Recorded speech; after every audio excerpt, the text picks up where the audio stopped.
Yeah, look, appreciate you being here. You can ask us anything, obviously, on the football side. I can ask the majority of things on the non-footballing side as well, because I'm heavily involved with Dan Hall, and report right into him.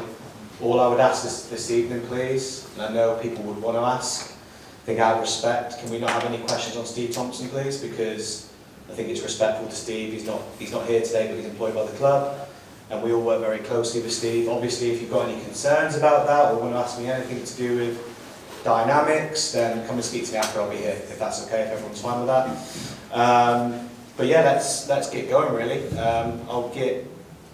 Obviously, hopefully you've all got questions, so hands up, really, and we'll fire on. There you go. And don't be afraid to ask questions either. I would throw it. I don't know if you'll keep it.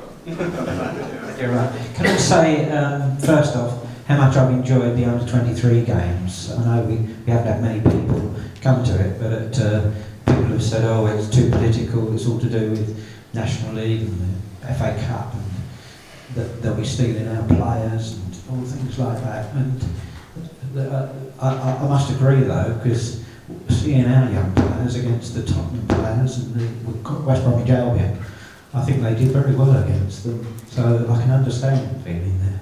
But also the people have said about the fact that players might get injured in those sort of games. First off, how much do we make out of those games?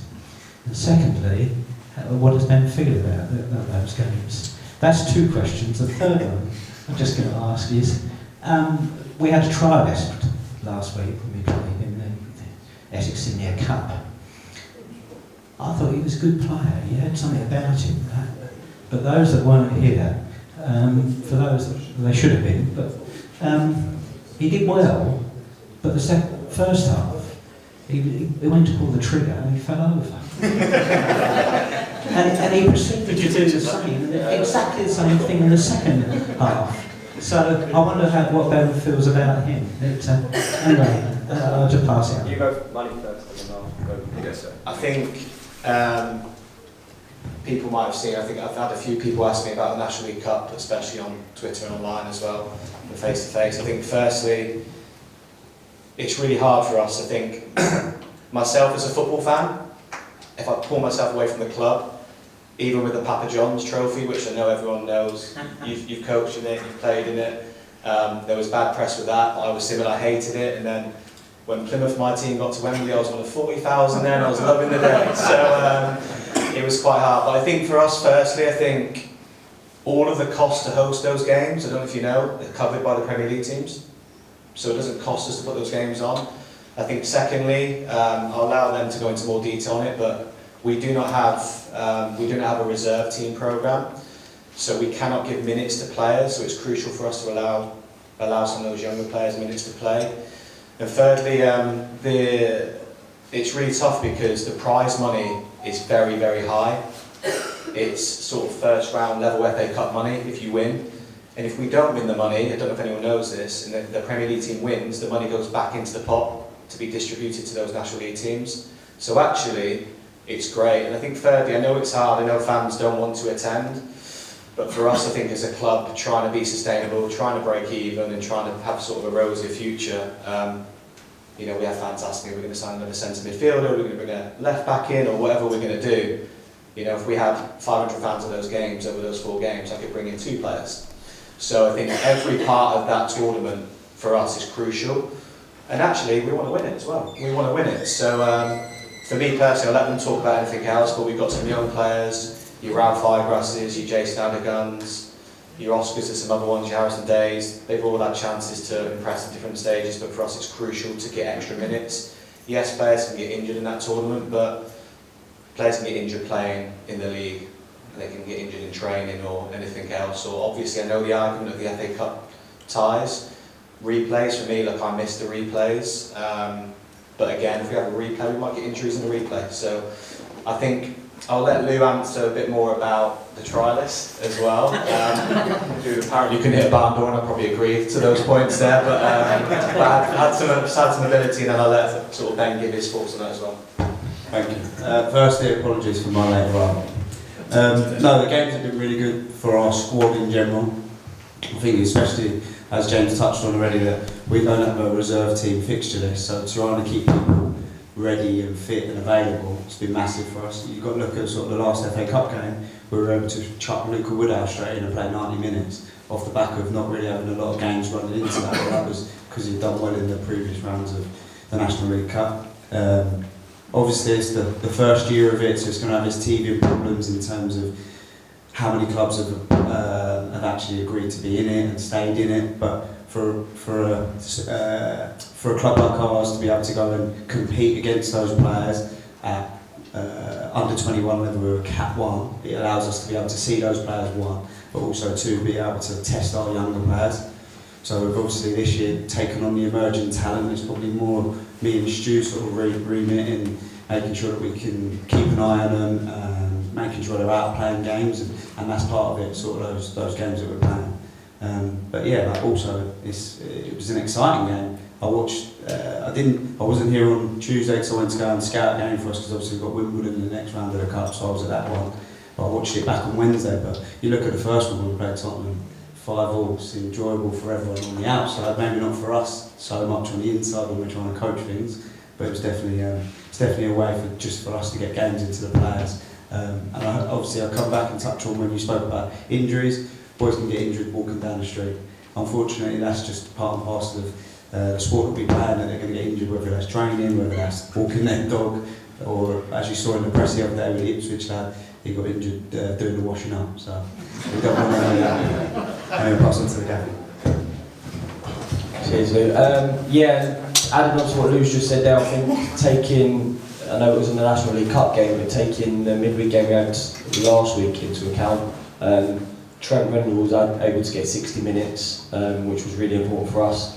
Tim got his first minutes back with us, and Reezy did as well. So for all these games, for sometimes where we might sit as a coaching staff and say maybe we don't want them, there's also real positives to it as well. So seeing the young players do well and start progressing was a real good thing for these games. And like I'm saying the other night, it's another opportunity to get minutes into boys as well. And on the trialist, there's a young lad called Bunmi. He'd been in with us 2 weeks, probably just under 2 weeks. Yeah, really liked him. James, with his network of scouts, had identified him as playing for Hampton and Richmond in the National South. And look, we just made a decision, not just on that game, but just collectively as a group. He's going to go and sign for another National South club. We've said that we're going to keep an eye on him. He just didn't do quite enough to probably get the contract with ourselves, but lovely lad, going to keep an eye on him definitely because he did do some really good things. I was blaming it on his footwear, the reason he fell over and cut his hands. He's assured me that he was wearing studs. But yeah, he was a lovely lad, definitely has ability. We're going to keep an eye on him, hopefully he progresses well. And whoever he signs for in the South, if we keep an eye on him, we feel like he's ready to come into England's top group, we'll look at it again. All good? Anyone else? Any questions? This will be a short evening, you'll be gone. I don't know what the mic's doing. Apologies on the microphone. Unless we just don't use it. Guys, I've got a question about potential.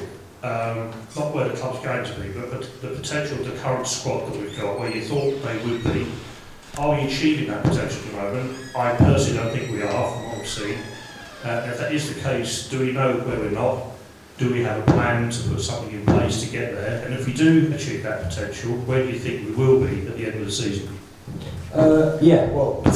Potential of the group is, we feel like we've added some real good talent to it this year.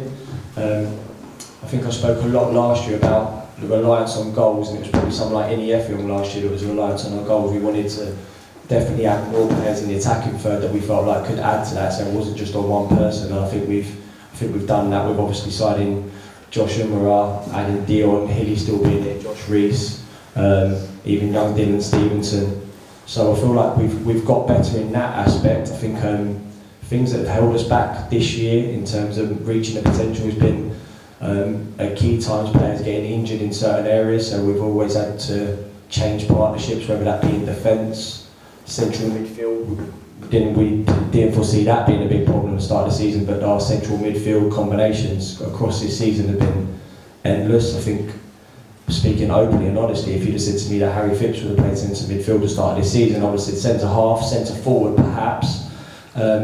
So we're working really hard at that, and a lot's going on behind the scenes in terms of trying to, for the best of us as a coaching staff, is to have the players out on the training pitch with us every day, having some selection headaches, and there's some young boys that we really believe in, that we think their potential may be this season or might be beyond this season. That's a whole club plan, with James coming in and Lou talking about an emerging talent group. We feel like we've got some real good youngsters that can kick on and hopefully get into this first team, and then for us that is to progress with us to hopefully get promotion, or like's been done in the past year, to earn the club some money as well, so they do really well and they fulfil the potential going into the Football League. That's what we want to help them to do. But yeah, the potential in the group we believe is higher than last year. We're not going to shy away from that. We feel like we've got the group to have a better season we did last year. It's about putting a number of things together to try and get there, but we have belief in them. We think they can do it. Do you want to No, yeah, definitely. I just wanted to add on to the back of that. I think where you talk about potential and you say that we're underachieving, I think that comes back to sort of being in so many good positions in games and then not being able to see it out. And I completely understand that. I think you look back over sort of 3 massive games this season that are really big in terms of the club. Southend, Boston and Barnet, and we've obviously been in winning positions in all of those, and it definitely changes the feeling around the place when you can definitely get those over the line. But it's definitely something that we've discussed, and obviously with the gaffer being a dagger first of all, he knows about those games and he stressed it to the players. But for me, I do a lot of our reviews post-match with the players, but also sort of quarterly with the staff, and we sit down and talk about things and go over all the things that we can do better and the little bits and pieces, and we're understanding that actually our performances are warranting more points, and we do a lot of stats with the new owners and James coming in, so our stats are saying that we should have a lot more than in terms of expected points and expected goals, but ultimately what's on the table at the moment is what matters. So definitely we're putting that into account and making sure that we are putting ourselves in fantastic positions, but we've got to make sure that we get it over the line come the end of the game. I think just to add on to that as well in terms of potential, I was quite honest to the staff and to Dan when I come into the club. I felt like historically this club had signed a lot of senior players that were looking for their final payday from the EFL with no potential, so I wanted to drop the average age when I come in. We've got a lot of players now who are hungry, younger players. Trent Rendell's, your Oscar Rutherford, your Dylan Stevensons, who were on half of those deals historically. Especially you look at Trent, I believe if Trent didn't get injured we might have lost him to the EFL in January. We had a lot of clubs watching him. Same with Oscar Rutherford. Oscar was playing regularly at Eastleigh and he had teams in League One trying to buy him. Much to the surprise of Ben will say how difficult it is to get out of Eastleigh as a player. So I think we've done that well. I think again, we want to be successful on the pitch, but we also, which I know people ask me about later, we have to be realistic with how we recruit. We have to be smart. So that's why you saw Boomy play on Tuesday night in terms of a trialist, because we want to look at those. But we really believe in sort of those younger players, and even not pushing up to those younger players. You've got your Paul Callenby's, your Christian Gessens that are at really good ages that for different reasons probably shouldn't be at this level, but they are, and we've got them, but we want to improve them and move them on. So we're very excited about this group, but obviously every day we feel that the fans' frustrations, we're just as frustrated. We know we should be in a better place and working very hard. Alongside that, I think as well it's quite important to touch upon. There's been a reason, I think I discussed this with the staff the other day, the similar clubs, if you look at Colchester United, big budget in League Two, they're always in the bottom 4 every year. I think there's been a reason why this club's been mid-table for many years now and sort of underachieved, and there's a bigger piece of work that's taken me a longer time to sort of understand now, and we've made a lot of changes behind the scenes. I think that's from nutrition after games to proteins to recovery. We've got a strength and conditioning coach now that is putting the players through their paces, believes they should be stronger and fitter to help us on the pitch to ultimately see out games. We've obviously looked at the goalkeeping area. Els has not been himself recently, which we know. We've changed our goalkeeping coach. Our goalkeeping coach has gone this week and we've got a new one in. So as you can see, we're not messing about, and we need to do things. Ultimately, my job is to make sure that these two have the facilities and the equipment and everything they need to, I don't know why I said equipment, but have everything they need. He's just a mannequin, but have everything they need to be successful. And I think culturally, there's a lot we need to change. We can't do it over the night, but you won't see that as fans, but a lot has changed, I think, in a short space of time. So, and first things first, yeah, we've made a change in the member of staff this week. So, bringing back Glenn Johnson, by the way, who used to be here before. Yeah, that's brilliant. So, who I think the players are knackered this week, aren't they? The goalkeepers, they've been put through their paces. So potential for sure, yeah. But obviously, on the flip side, we don't want to keep using the word potential for Dagenham. We want to be successful, and Lewis Young will tell you how many steps there are at Wembley because he's been there, and we want to be walking those steps. So. Next question. Cheers. Is that working? Yeah, I think it is. Yeah, I must admit I felt sorry for the trialist on Tuesday night, because every time he got in a decent position, as you said, he fell over. But he was enthusiastic, and he appeared to have quite a bit of skill. But he needs to put a bit of meat on his body and muscle up a bit, because he got knocked off the ball so many times. But yeah, I can see he's got potential. Yeah, my question really is, for those of you that sit in the dugout, has the relationship between the officials and those in the dugout changed? Don't ask him. Maybe ask him over there. Well, we've seen, I mean, Ben's had a few yellow cards, sorry, and also I think one or two others in the dugout on Saturday got a yellow card. But I read in my local paper that Kevin Mayer from that team that's got a long beard, he got 2 yellow cards, got sent off, this was the week before last, and he's appealing against it. But the charge against him was that he was adjudged to have raised his arms in a disrespectful manner. And I just wonder what is football coming to, you know, when you get charged with raising your arms in a disrespectful manner. You know, you're not allowed to have passion, are you, really? You've just got to sit there with your hands in your pockets and smile. Well, you saying that, the reason I got booked on Saturday was for raising my arms, so yes. Yeah. Look, we realise they've got a really tough job, we're well aware of that, and every year I have to go to a managers meeting at the start of the season, and they talk about all number of things in the National League. Last year Howard Webb hosted it, and there was a real push towards respect towards officials, and a lot of the things they spoke about was things going on at our level, obviously grassroots level, and obviously the Premier League.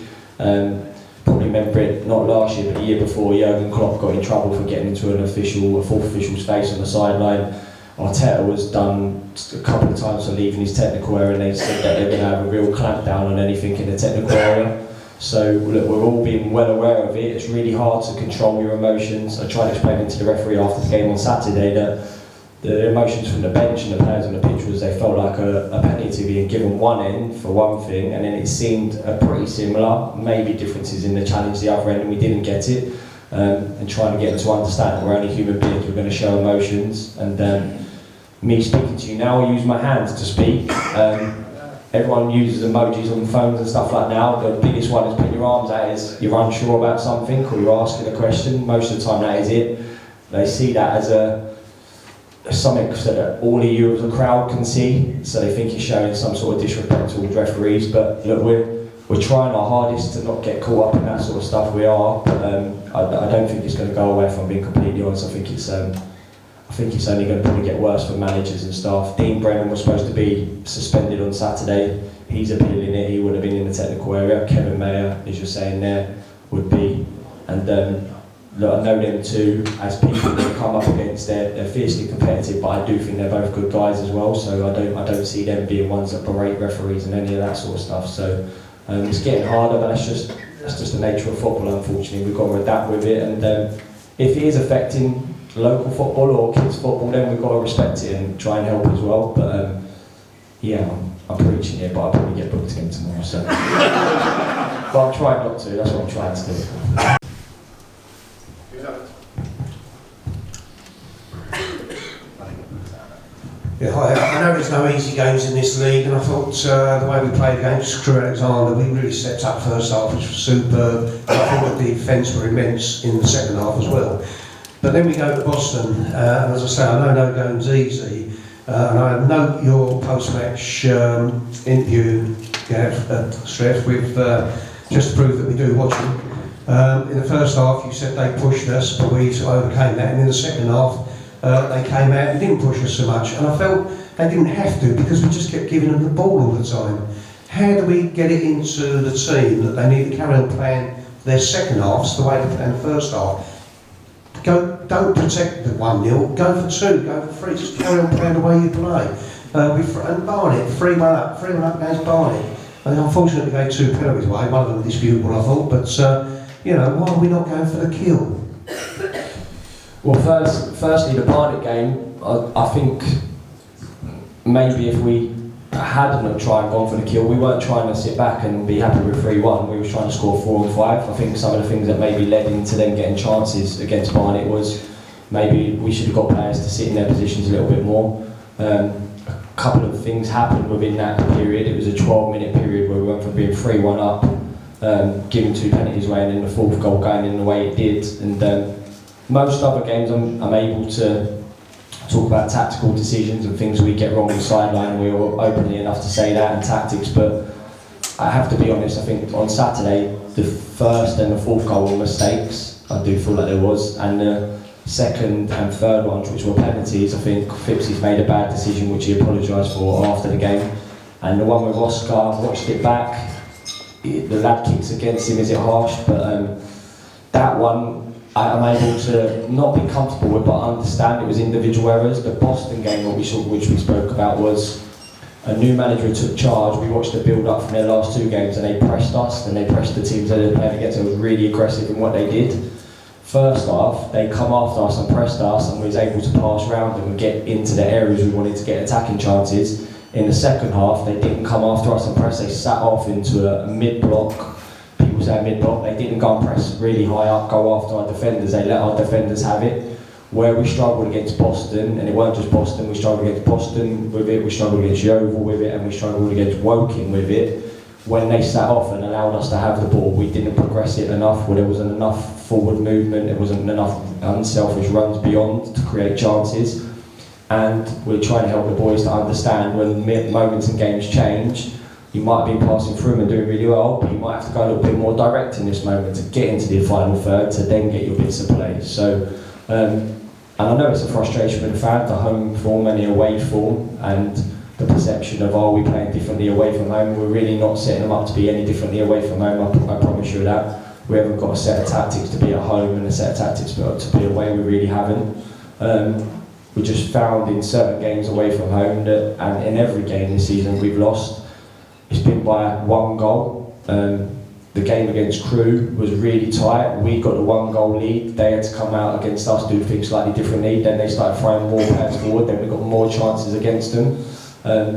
All the games we've lost this season, York apart, and that was when I sent Els up in the last minute to try and get a goal rather than lose 1-0 and to try and get to 1-1. All the other games we lost have been by the odd goal, and that's really frustrating for us as a coaching staff because we know how close it could be to being different. And we're pushing their margins, we're trying to get the boys to do it as well, we're trying to get them to believe in themselves, that they can play exactly the way they do at home, away from home, because our home form, we've only lost to York and Barnet, who are 2 teams in the top 3, and I say it now, I'd play Barnet tomorrow at home and I'd play York at home tomorrow. I wouldn't be scared of playing against either of them 2 times and trying to do it all over again. But we're the same as you, we're aware of it, and we're trying to do things differently, we're trying to get their mindset differently, we're looking at something different tomorrow as well and trying to be a bit more attacking tomorrow. So hopefully it pays off. The proof will be in tomorrow when the boys go there and perform, that we're trying to get them to do the things we're asking. No, he's right.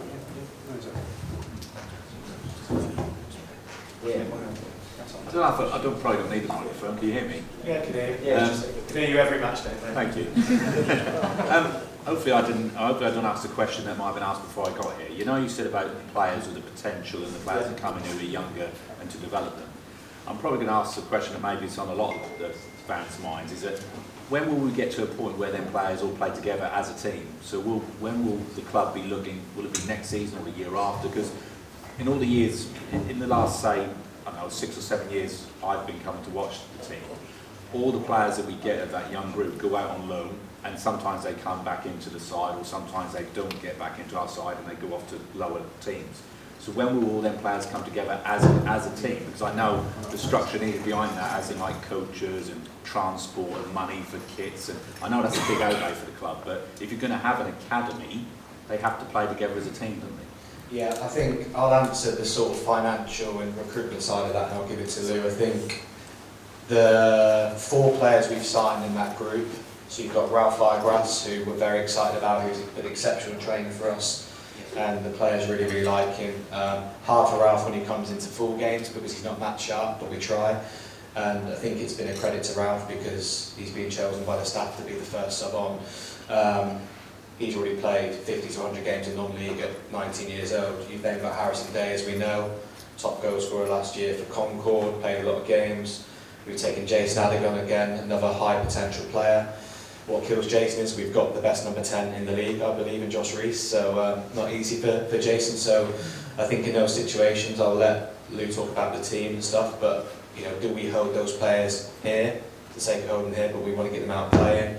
And then we've got Nathan Harvey as well, who again has excelled in training, done really well for us. We need to have those out. So the thought process behind the emerging talent group was to have, we're not quite ready yet to have an academy. I'll talk about that a bit later, but we're not quite ready for that yet. Stuart's going to be a big part of that with myself, but we need to have the first phase of that. So the ownership group kindly given me budget for 6 players.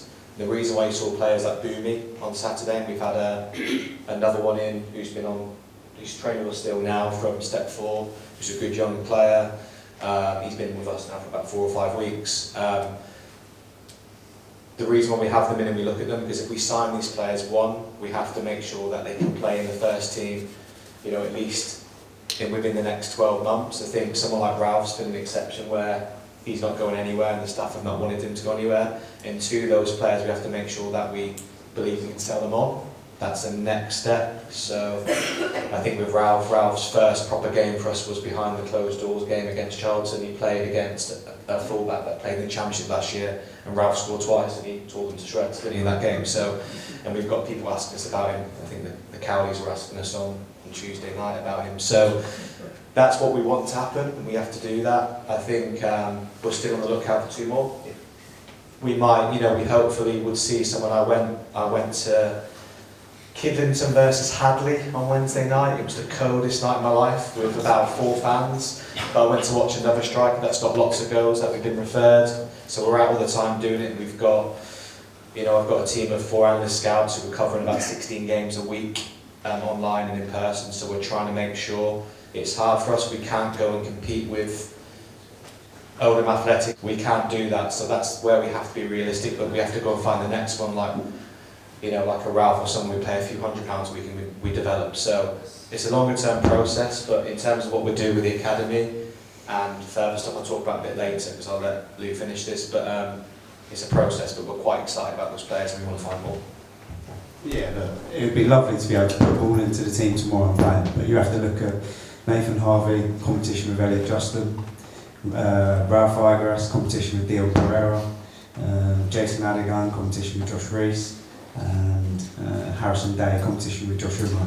So it's really tough for them to be thrown straight in, and also ultimately our job is getting results and making sure we keep getting results and keep getting performances. And Josh Rees and Dion Pereira, for instance, are both on 7 goals, and I think they're 4th highest goal scorers or 5th highest goal scorers in the league.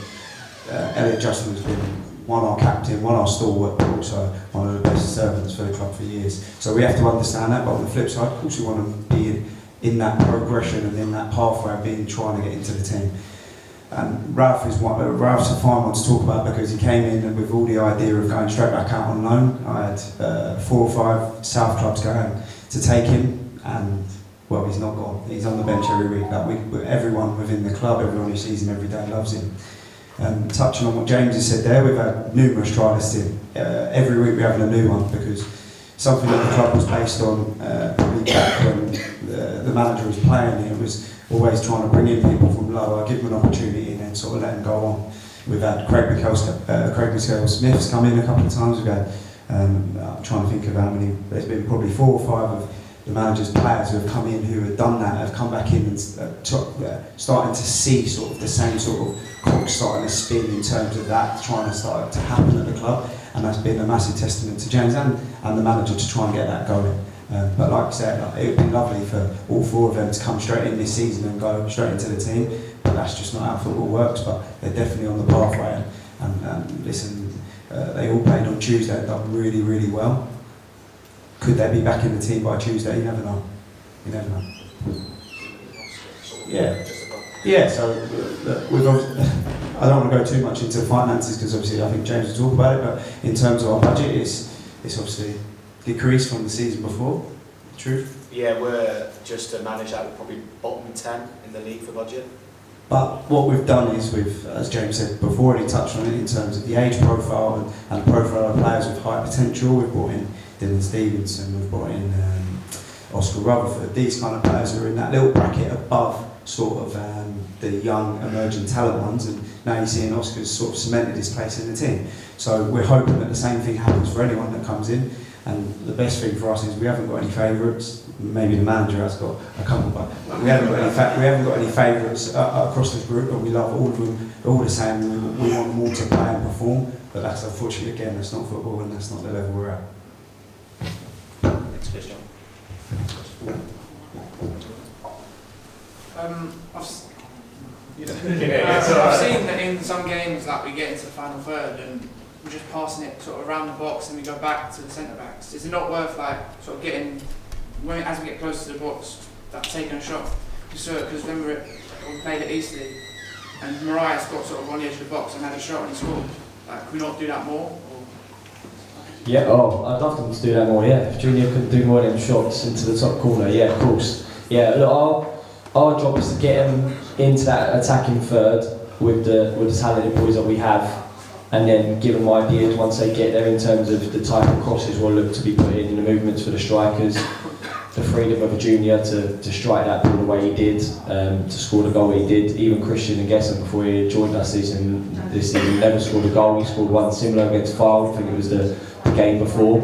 So yeah, I think getting them to the attacking third, we feel like we can do with them, and then there's them moments where their real quality has to shine out. It has to. I think the frustration for you as fans would be, and us sometimes on the touchline, when we see it from the sideline, you see it from the stands, when they beat going past the defensive unit and they're in an area where you feel like they could then maybe more attacking, and they turn back out of it and they make a safe pass, a backwards pass, one that goes back. And you know, the things that I spoke about the Boston game is getting to be, once they get past them defenders or get into that attacking, is to be more progressive, be more attacking, be braver in their decision making. If that's a shot that doesn't go in, who cares? If the cross has to go in the box, how many numbers are we getting in the box to arrive to try and score? Or are you worrying about if the ball doesn't come in and they're going to break on us? So they're constant things that we're trying to improve on with. They really are. But it's the hardest thing to do is to score a goal. So I realise that them boys in that top area, it's tough for them to always get it right, but we're trying to help them with it. And like I said, I believe we've got more attacking talent than we had this time last year. So I believe, and the goals have backed it up, I believe we'll score goals. I really do. I think it's the conceding of goals that maybe has cost us the games rather than the goals we're scoring.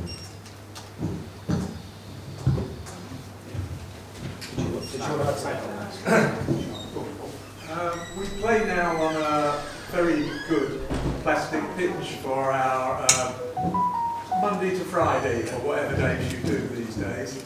And a lot of players appear to say, oh, don't like playing on a plastic pitch, it does my legs, I get hamstrings gone. But it has to be much better than the old man Baker place. But our players play on a grass pitch on a Saturday or a Tuesday night. Do they find that difficult to adapt to, or is that just not a problem today? I'll go first.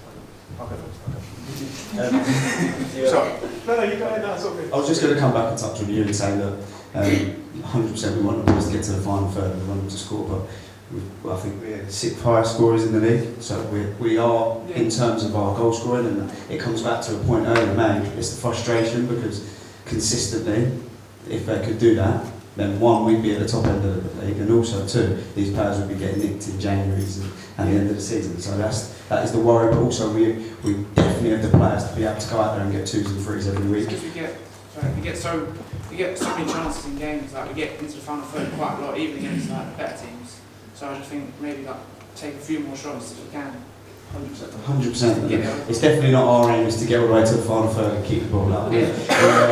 We definitely look at the goal, the stats of the goals more so than the possession at the end of the games. But look, it's frustration for us as well as you. But we're definitely on the right path, we believe, in terms of making sure that the group is getting themselves into real good areas. But now it's about putting the ball in the back of the net, as the manager says, is the toughest part of the game.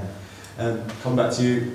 Look, we were at Man Baker before when we first turned up.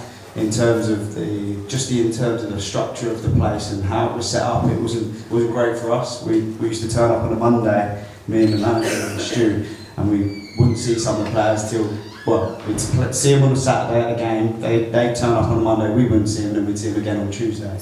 So we hated that. We didn't used to have lunch, we didn't used to have gym, we didn't have real facilities for them to have a shower and things like that. So the new place that we've gone to has been really good for that. It's been really good for the social side of it, for the culture of what we're trying to get at.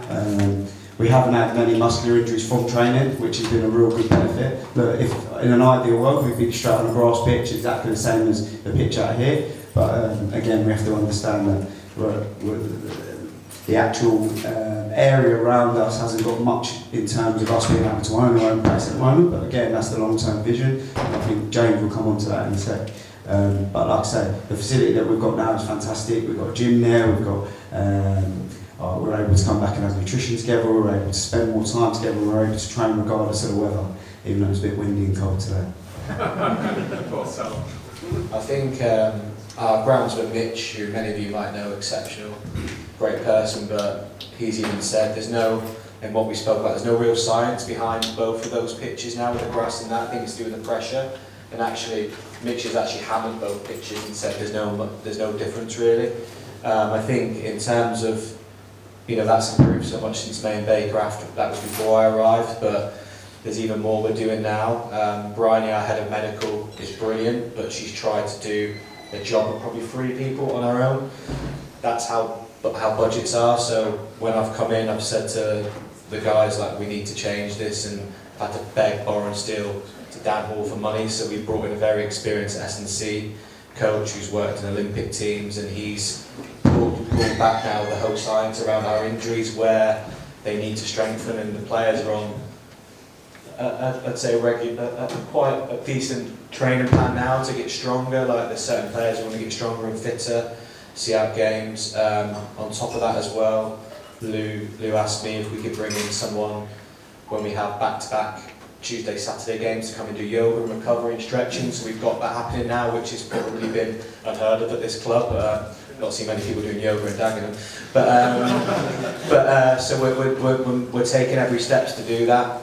Obviously, the dream scenario is that, and it's something I'm working on quite a lot in the background. Actually, Stu's been quite big on, and we've probably got our first investor who's gonna. We're hoping we've more or less secured a £250,000 gift fund donation from that person who wants to invest in our academy. So that's the first stage. So obviously we've got sites that Stuart and I have seen where we want to have our own Astro pitch that we can generate commercial income from. We want to have our own grass pitch so we can train on ourselves to have our own hub, because that's what long term will make the club sustainable. And I think if you look at clubs like Bourne Wood, I know they got relegated, but their club is fully sustainable. They have a healthy budget because of what happens off the field in terms of education and commercial use of their pitches. If you look at Bromley, we want to be promoted as soon as possible. We're very, very hungry, and even if I mention that we have a bottom 10 budget, that doesn't mean we don't believe this group can finish in the top 4 or 5, by the way. But there's also a process. I've had to get processes in place and a plan to make sure we're sustainable. And look, Bromley took 5 years to get the house in order off the pitch. Their academy, I think 200-300 kids. It's huge, 2 3Gs, and when they were ready, then their manager was given the extra budget, which we'd all love, to go, right, get to the EFL. They're now in the EFL. I think they'll be sustainable in the EFL. They'll go again. So obviously we don't want to go to League Two and eventually to League One and go back again. We want to make sure we've got the foundations behind. And I think I've said, actually I've stolen this from Stu, at the moment we are a team, we're not a club.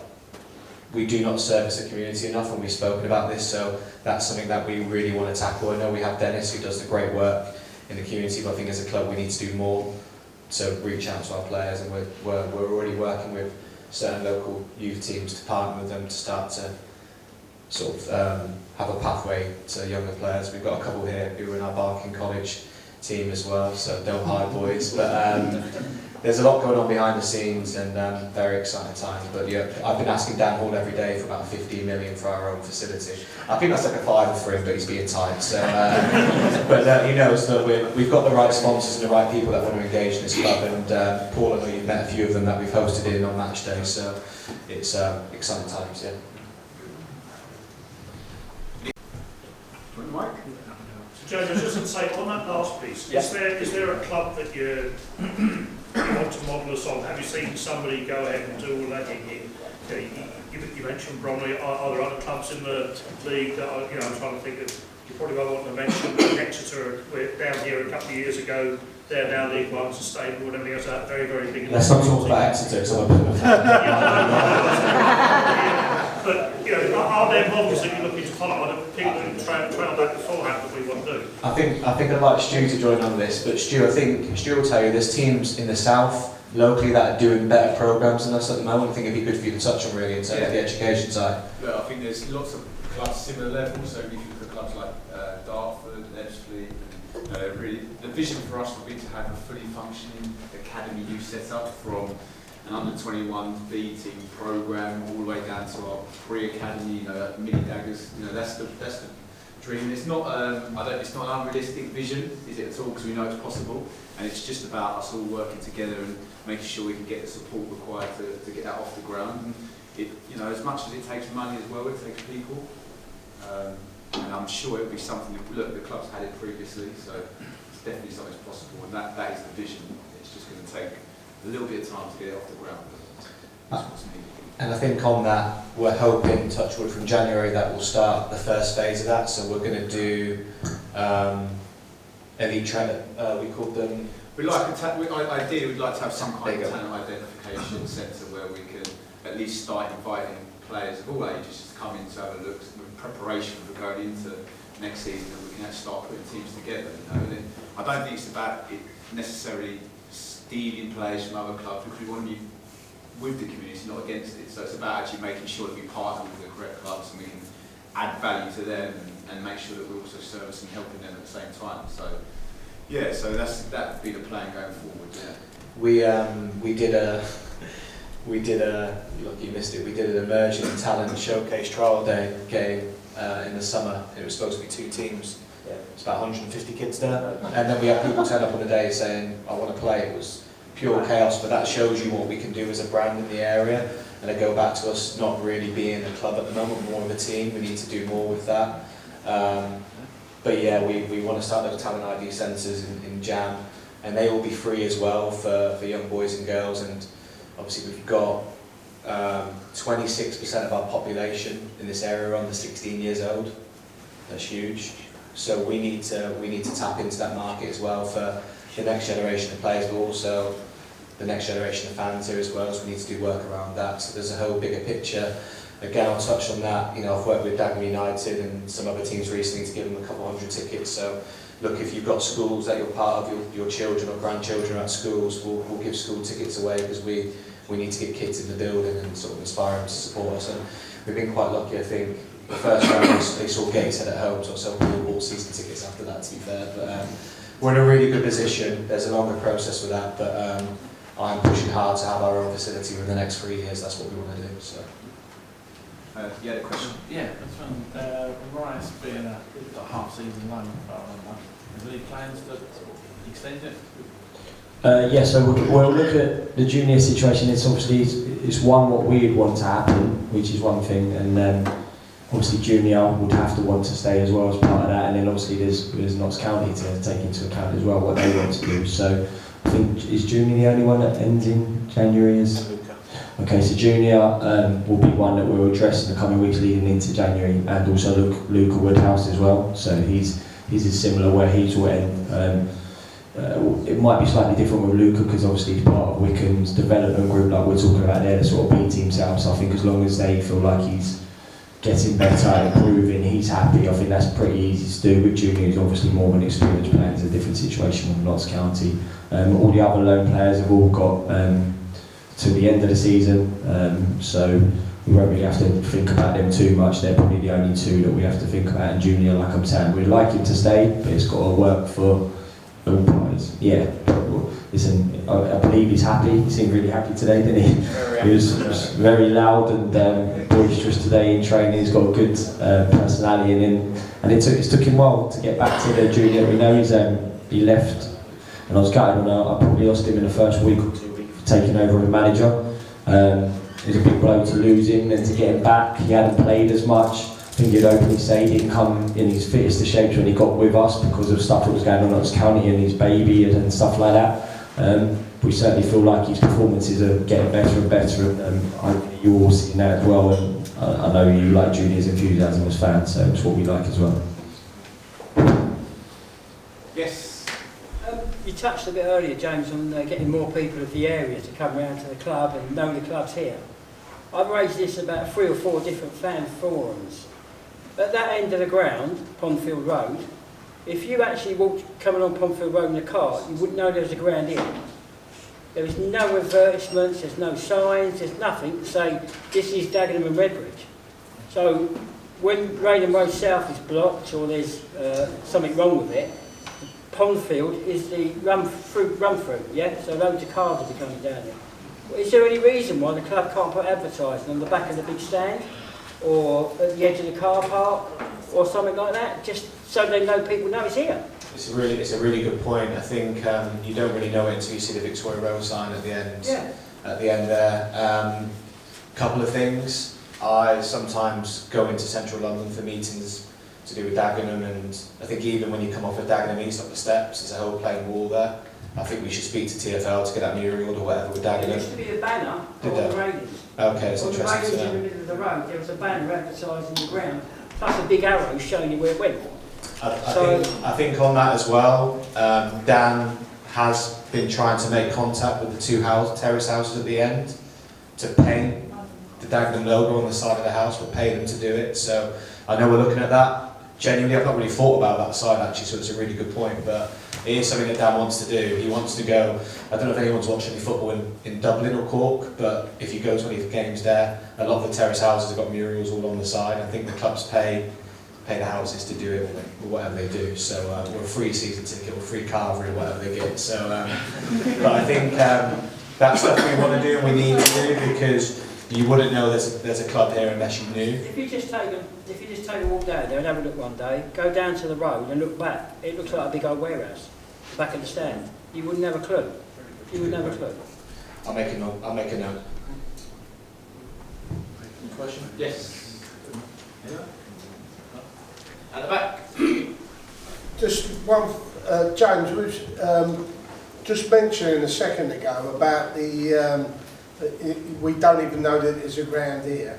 If you go now to, if you visit Bromley, you go by train, all the way along the platform there are signs saying working with Bromley Football Club all the way along, and they're around about a mile away from the station. So, you know, something this close.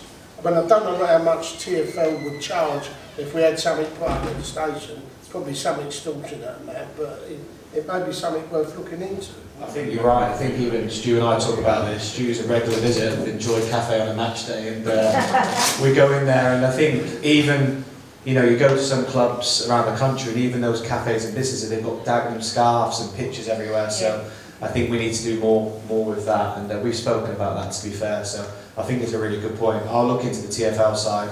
I've only ever driven to Bromley, too flash to get the train, but no. I've only ever driven to Bromley, but Bromley are doing it the right way, and that's why they've been successful, and they're selling out now in League Two, aren't they? So, yeah, very good. Any questions? I promise you, anything you ask, we have definitely spoken about. Just on James's point on the going forward, you're saying about you want to develop players. Is that both male and female? Yeah, so it's obviously a very delicate situation when it comes to female players. We used to have a female team. But more to do with West Ham being here, and obviously the partnership we've got with them, I think there's another 6 years left of that. Yeah. So our idea is, we've spoken about this, what we'd like to do is, and Dan Hall's been brilliant. Dan Hall's gone in very high up at West Ham because he knows people there, and we're trying to work together on a lot of things. Just this is a side comment. West Ham have given us a list in contacts of all the commercial sponsors. We're going to work with them. There's even bigger stuff where, you know, the Chigwell Construction Stadium is mentioned around West Ham's ground because of the female games. So there's a bigger part of work that we need to do there. We need to work closely with West Ham on the male players. I believe that where we are, we should be looking at all their release scholars and academy players. There should be no question on that. We need to do better, and that's not the manager or the coach's responsibility. That's mine. So I think on the female teams, I think what our idea is longer term, and we've spoken about this, is we'd like to work with West Ham, because I don't know if many of you know about the female game. I know quite a lot. Below 16s, there's still a lot of work to do on the female side, and then the academy side is 16s to 21s, and then there's this weird gap where they get released at 18. There's nowhere really to go, unless you get a pro deal wherever you go. I think Lewis's niece actually plays for Chelsea as well. So, and I've got a friend whose daughter plays. She's probably one of the best forwards who plays for Arsenal in the 21s. So, I think what we'd like to do is work with West Ham. Obviously, this might go out there now, and they might say no, but we'd like to work with them to use us to maybe we have our own Dagenham and Redbridge female players up to the age of 16, but they help fund that with us, and then that's sort of their academy and pathway, and then we filter in that way. I think that'd be really good. I think for us to have our own first team at the moment makes no sense, because we'll just be competing with West Ham. But Stu and I have spoken about that quite a lot, and whatever we do in terms of academy, we will definitely have to do on the female side, because the game is booming, it's huge. So, and there's, you know, the next challenge for us is how do we get as many fans as the ladies get here? How do we do that? So, different things we need to look at, but something we definitely thought about for sure. Come on, there's loads of you in the room, and there you go. Any chance of a Sunday morning team?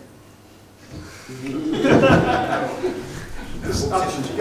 looking at me to play? Well, it's just like, it's like watching my brother on like Sunday mornings and seeing all like just the lads from like that have just probably missed out and stuff like that, and I'm thinking, is there a chance of like, if you've got an academy for like all the ones that are just coming up, all the lads that are just have the talent but they just play for Sunday mornings, and it's like you could do better. Me basically, yeah. No, it's a really good point, something we've not thought about, but I think we're looking at activation. It's quite key for us in the community as well, and I think there's some great social media and YouTube pages on some of the elite teams which I watch. Maybe the tackles, which are horrific, but they're great to watch every day. But real good point, something we can look at for sure. But and then the other one is like a walking football team, like the older generation type thing. If we could like sponsor someone like that.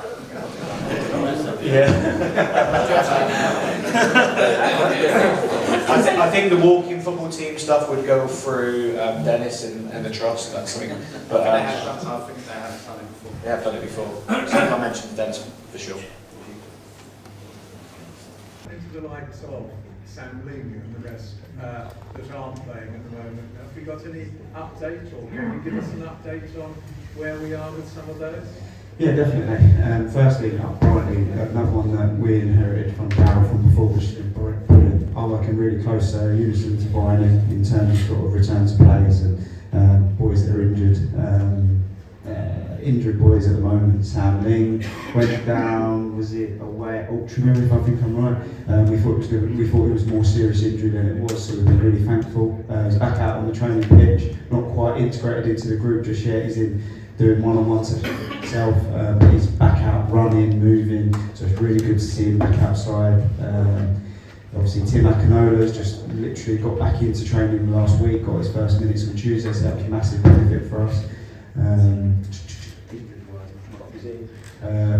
Reece Gregor-Cox unfortunately got injured in the Tottenham game here, which was really disappointing. Obviously he'd come in the pre-season and done really well, and then obviously broke down with quite a nasty injury out in the game.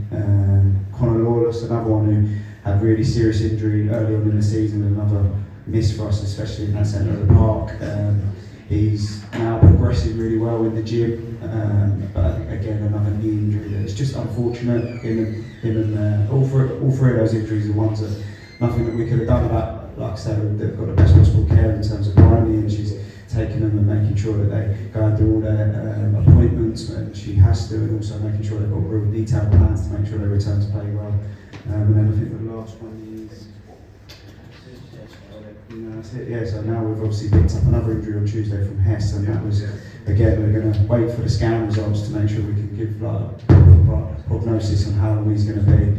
It's a disappointing one because it's been stop-start for him this season in terms of suspension and injury, and toothache for a little bit, and everything under the sun. So yeah, look, I think hopefully, fingers crossed, it's not too serious because we've definitely missed it in recent weeks, but we've been really fortunate that Harry's stepped up and done fantastic in the centre of the park for us, but now competition's coming back in team, and Josh Reese is obviously back closer now as well. We've got minutes on Tuesday, so look, we're looking at a definitely healthier position than we did a couple of weeks ago. Great. Yes. Lewis, you said you went and scouted AFC Wimbledon. You went and watched their game the other I week. did. Do we need to start saving for a third round ticket? No, hopefully it's a home tie. Look, they're a very, very, very good team. Played on Tuesday, were 2-0 down until the 84th minute, and then scored 2 in the 89th and 91st minute. So it was definitely a good result for them. But in terms of them as a group, they've got a really good management team. I know their assistant manager really well. He was my assistant when I was at Yeovil. I want to say not long ago, but it definitely is now, probably about 10 years ago. They're a very good team in terms of where they are in their league. If they go and win their games in hand, they'll be right up at the top end. But it's not the game that we're going there and fearing. We're definitely going to go there with the same sort of attitude and approach that we had at Crewe, and hopefully we'll come out with a similar result. You saw it in terms of the way that the boys performed on the day. They were fantastic, and hopefully fingers crossed they can do the same. We've got a few questions I think that have come in online, right? So if you haven't got any more here, we're happy to maybe select a few of the list. Question for James. Of course, you tweeted a while ago about having a bar in the stands. That's what Any news? Yeah. We're hoping we're going to apply for the lot. We have to apply for an additional licence to have extra bars in the ground, so we're going to start that application. We will have a bar behind the sieve, a fan bar, and we will behind the terrace here have hopefully like a box park style fan bar as well, because we need to be generating funds and we need to be selling alcohol at half time in those two other stands. So we've done the walk rounds. I was speaking to Steve about this earlier as well, just before Steve went off, and there's still lots we need to do. We need to try and get some funding or a sponsor as a builder. Anyone knows anyone in shipping over there as well? That we can get some shipping containers donated, or we can get some building supplies, it will help us. But I'm a cider drinker, so I'm terrible, but I go to football with my friends and they'll do 2-3 pints at half time very, very quickly. So, and they'll miss the first 5 minutes, then whinge they missed a goal, but that's maybe 20 quid in income for one person straight away, so we need to do that. So Dan Hall is very much, we need to have a bar open in the other stands. Obviously the SD Samuels is a bit different. We went back to a few years ago in the Cup, they had a beer garden and seafood as well, but we never could get out of that. But on the point of your drinking, our group has bit the bullet this year and stopped using the bar here. We've persevered for so long, the bitter has always been appalling. First game of the season, there was no bitter available, so we've decided now that we don't use the bar here anymore. That's quite a group of us who buy a picture of beer every time. We get here about 12 o'clock, what's the first game on the telly. Yeah. So we've been we're drinking outside now. Yeah.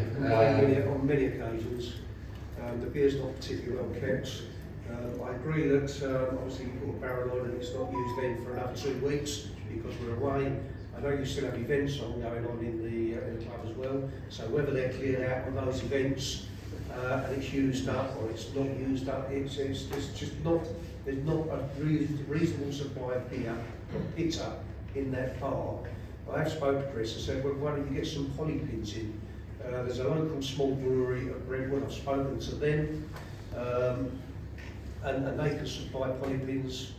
It means you need to change them a little bit more often because of the small measures. Yeah. But, you know, and I think behind, to make it more cost effective in the short term, behind those stands, if we do the alcohol, we might need to start off with ales, cask ales, because of setting up the actual pumps. It's going to be a bit different, so we need to look at those bits, but I'll definitely feedback the alcohol. I did mention when we had the owners 5 years ago, I did mention about with a microphone brewery on site, and there's a lane order, their supporters club is full of ales, you know, and I've just said, well mates, I think I'd be ahead of the times. I see Wrexham's starting to do it now, aren't they? I think on that as well, as you know, the area's going through like gentrification. You've got the film studios here, you've got all the new apartments coming in.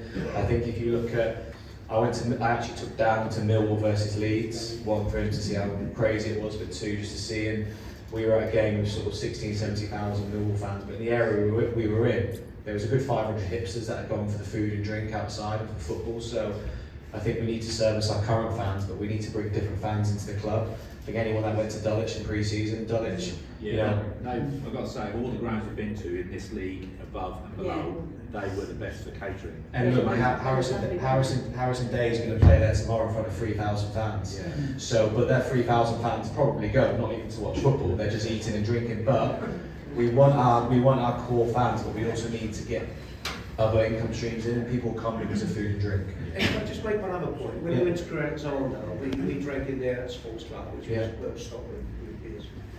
They actually brought one of their players into the bar, and one of their injured players, and interviewed him in the bar in front of the supporters, which I thought was a good idea.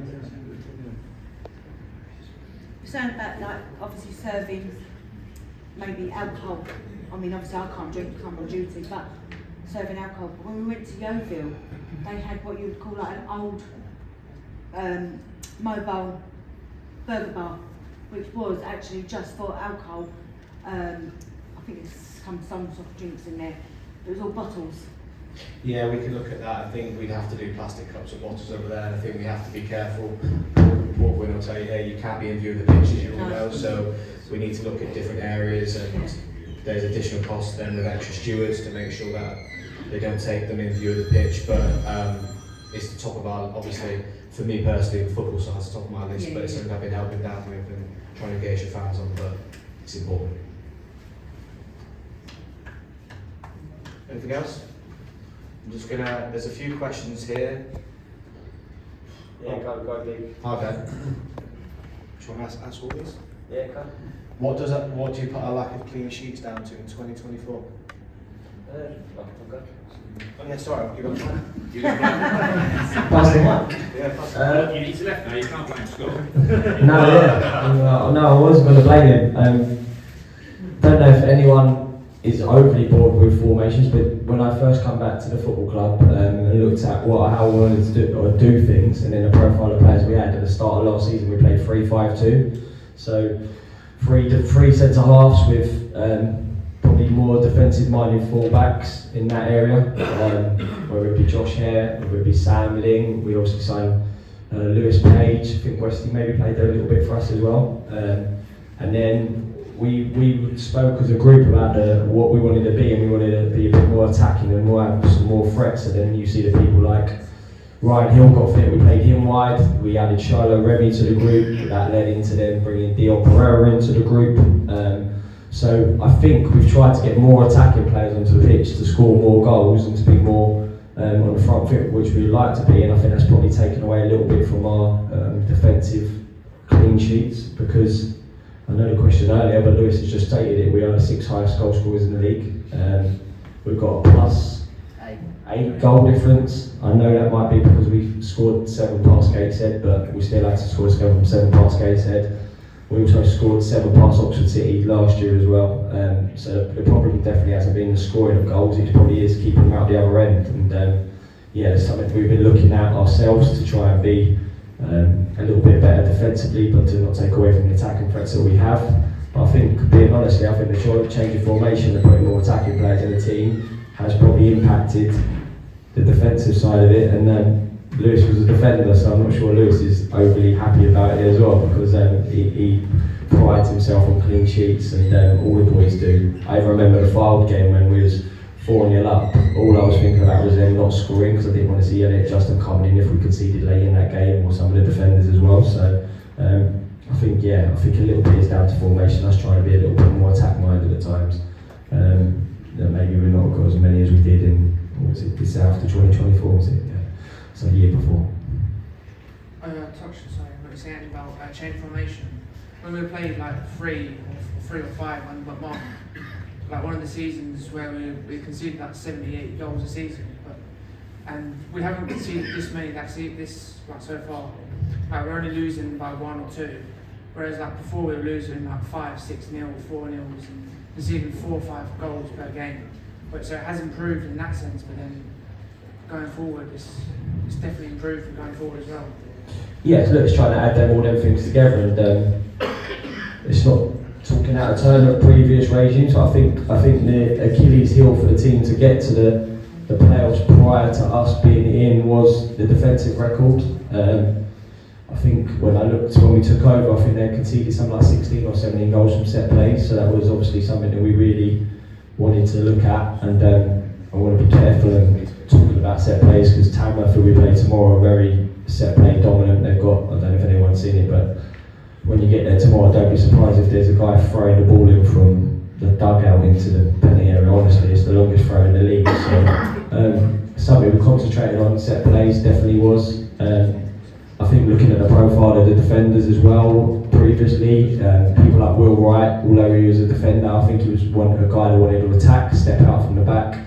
Elliot Johnson obviously changed from being a left back to a left side centre after they asked to step in, and then whether it be Kenny Clark in the middle of it or Manny on a reset, people like that.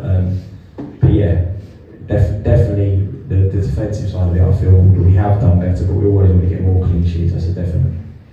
I think 5 or 6 of those Luke can play centre mid. I think 5 or 6 of those can play centre back. Quite a few can play wing or 10 or as a 9.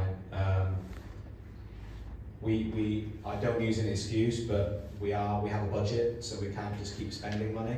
So right now for us, we need to assess where we are in terms of loan players, and if we need to bring in more players now, we'll have to move players out.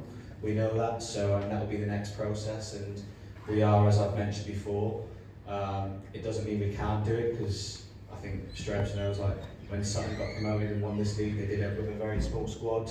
They had a couple that paid well, but they managed to keep that squad fit for the season and available, which we're trying to do.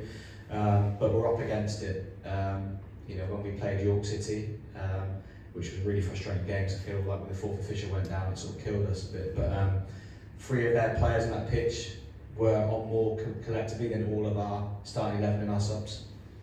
So, I'm not saying that to allow fans to have an opinion that we should be better, because we want to be better and we work every day, but that's what we're up against. We're up against that, so it's really, really tough. There's more and more money coming into this level, so we need to move players out. We need to be smart.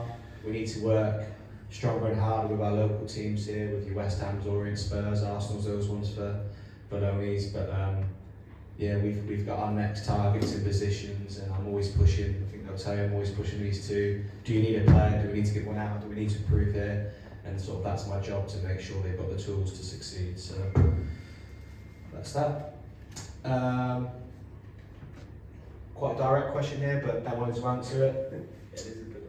Do you think you should step down as manager, Ben? And why are we mid-table? He wanted to answer this. Read all that, it's a long-winded question. Do you think you should step down as manager? Mid-table is not viable enough for a Dagenham team and the financial pressure it possesses. Yeah, so... Mike again, sorry. Yeah, sorry. No, I'm not planning on resigning, because I I've never quit anything in my life, so I'm certainly not going to quit something that I really enjoy doing and really passionate about. And it's just the line of the question in it. So first of all, it says about being resigning, and then leads into being a mid-table position in the club. But I'm not taking out of turn. The last person that got this team into the playoffs or got this team promoted was John Steele. And I was part of John Steele's group that got promoted out of this division. I don't know where we think we've got a divine right to be getting promoted every year or to be making the playoffs every year. We are pushing as hard as we can in every aspect of the club to try and make the playoffs. There's no doubt about that.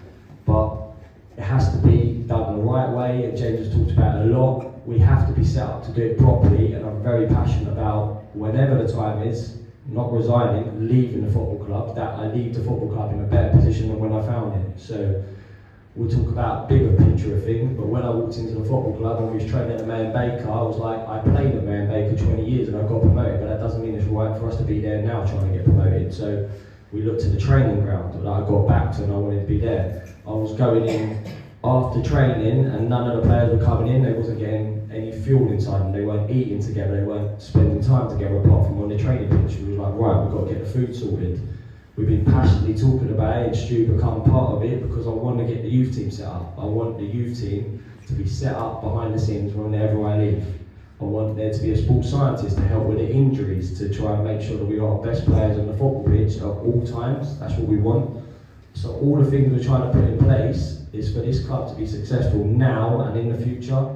And if I'm not the guy that don't get us to the playoffs or don't get us promoted, but I move on and someone else steps in behind me and they do it, I'm going to know we played a massive part in that happening. I want to be the guy that does it. You know, that's the reason I'm sitting here today and having this fans forum. Thank you.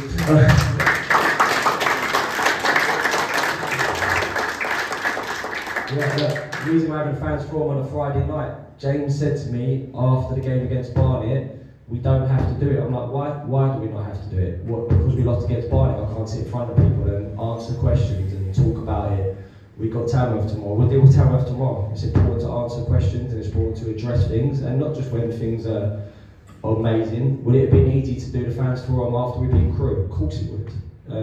It's a harder fans forum to have after we've lost against Barnet and we're 3-1 up at home and lost 4-3. I was gutted as all of you sitting in this room. Trust me, now I do not want to lose to Barnet. I started my career at Barnet and had success there, but my feelings are towards Dagenham, not towards Barnet, and I've had opportunities in the past, way before Dagenham, to speak about things coaching-wise at Barnet, and I've not done it. I wanted to be here and I wanted to be successful, so yes, first things first, no, I won't be resigning. That's great for me. Second thing is to get better. I don't want to be mid-table. I don't want to be sitting where we are. I don't. But the reality is that's where we're sitting, and we've still got everything possible to make this season what we want to make it. If I can see the team play the way they did against Crewe, the way they did against Gateshead, the way they did against other teams this season, I know we can beat anyone on our day. But also, I'm honest enough to say that if I see us play the way we did against Yeovil, the way that we played against Boston second half, then we won't be the team that we want to be this season. But I can tell you it's not through the lack of hard work from my staff, all of us at the football club, and the players, because I think the question over there was about Elliot Justin's motivation, and there was talk about losing 4-5s at places. I remember when the team lost at Dorking 4-5-1 a couple of years ago, this, that and the other. Even until the last minute on Saturday, them boys were giving it everything they had to try and make it 4-4. And I promise you, I would have celebrated if we'd have made it 4-4, because I still felt like we've lost the game we was in control of, or drawn the game. But when I'm seeing Els go up to try and score a header, when I'm seeing Vinny arriving in the box, when people trying to get on the end of things, these boys are fighting and trying their hardest, and I think that's what you want to see as fans. And I understand your frustrations when they don't get the victories, or when we play the way we did the second half at Boston, or Yeovil, or Woking and stuff like that. But trust me, when we sit down and go through it with them, they are respectful to it, they listen and they want to get better. We have a group of lads that want to do well for this football club, I really believe that. And we have a coaching staff, not just me. James has come in, he's very ambitious. Dan clearly is ambitious. Lou being my assistant, I feel incredibly happy and lucky I've got him as my assistant, because he's going to be a top manager himself. He's going to be definitely a top manager. So I know it ain't going to be forever him being my assistant, I know that. Stu's come in and he's as passionate about setting this youth team up, I promise you, than any of you fans. So the youth team will get sorted at this place, because He's worked at West Ham in an elite environment, knows what it takes to do it. He's also worked in local colleges in the area. Took James to Barking earlier, didn't go to look around the places, that and the other. The youth team will get sorted. Good things are happening in this football club, and it's always easy to concentrate on the negatives, but I promise good times are coming, and we want to be part of it, we want to help towards it, but there's definite things behind the scenes that are going to hopefully get us in a better place where we want to be. I'll take it.